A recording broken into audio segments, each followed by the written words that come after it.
Hello to all of our boys and girls at home. I hope you're all keeping very well. I know senior infants are learning all about the garden centre this week, so I thought I would read you this story, Scarlette Beane, because I checked the back and the blurb tells me that it's about a little girl who grows vegetables. So I'll read the blurb for you now. Scarlette Beane is a little girl with magical powers. Her fingers glow green when the moon shines, and she grows stupendous vegetables. Scarlette's mother has always known her daughter would do something wonderful, and one night when the moon shines brightly, Scarlette puts her green fingers to the test to prove just how wonderful they really are. I wonder, have you heard that phrase before when somebody has green fingers? It means they're really good at gardening and looking after flowers and plants. Now, I don't have green fingers, but I know a lot of the boys and girls in our school do because they're so good at looking after our school garden. Okay, we'll get started now with Scarlette Beane. Okay. When Mrs. Beane first saw her daughter's face, it was red as a beetroot, and the ends of her fingers were green. I shall call her Scarlette, declared Mrs. Beane. She will grow tall and strong and do something wonderful. Mr. and Mrs. Beane lived in a house that looked like a garden shed. It was cosy and made of wood, but it was very small, so they worked outside as much as they could. Scarlette lay in her pram and listened to the flowers grow, and when she slept, she dreamed of doing something wonderful.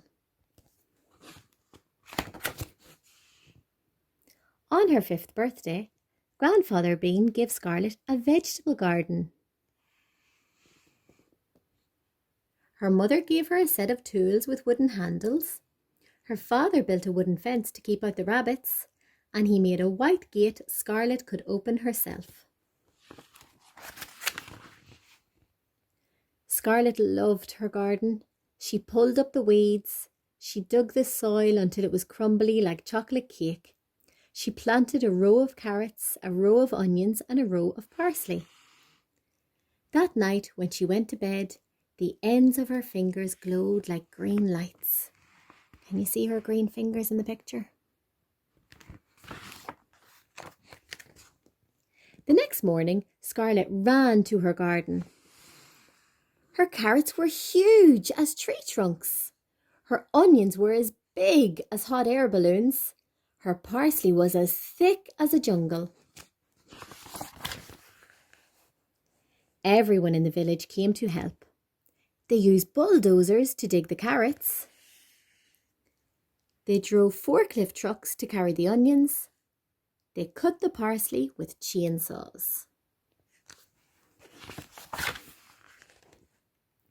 Mrs. Beane's kitchen was too small for so many vegetables, so she made soup in a concrete mixer. Can you see her making soup down here? The house was too small for so many people. So, Mr. Beane served the soup in the garden. Everyone said it was the best soup ever. And when it began to rain, they ate second helpings under the table. That night, Scarlette Beane dreamed of something wonderful. She crept out of bed. In one hand she held a small trowel, and in the other hand she had lots and lots of seeds. Can you see her hands? They're actually glowing, aren't they? High above the meadow, the moon hung like a pearl in the sky. Scarlette dug a hole and put all the seeds at the bottom. As she covered them with earth, the ends of her fingers flashed like green stars.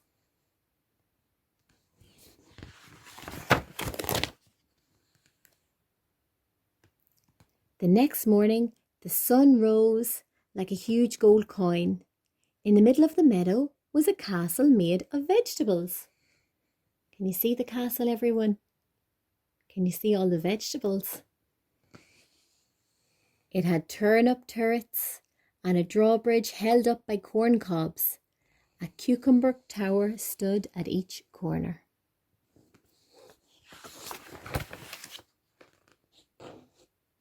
Mr. Beane couldn't believe his eyes. It was the house of all his dreams. Mrs. Beane kissed her daughter's face.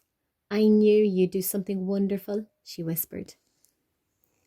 Scarlette Beane was so happy she went red as a beetroot, and the ends of her fingers sparkled like fireworks.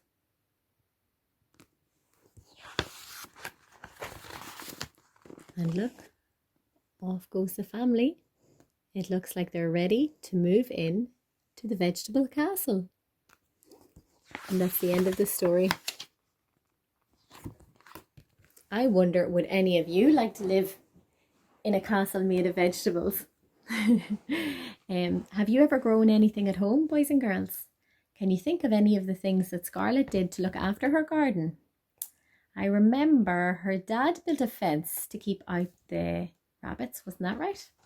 And let's see what else was in the story too. Oh yeah, she had to pull up the weeds and she had to dig the soil, wasn't that right? Can you think of anything else you might do to help vegetables grow? And what about, can you remember all the vegetables that Scarlette grew in the story? We have a look at the picture. See if you could remember them all. Carrots, onions and parsley. Okay, boys and girls, that's the end of that one. I hope you enjoyed it and thank you very much for listening, and hopefully we'll see you soon. Bye.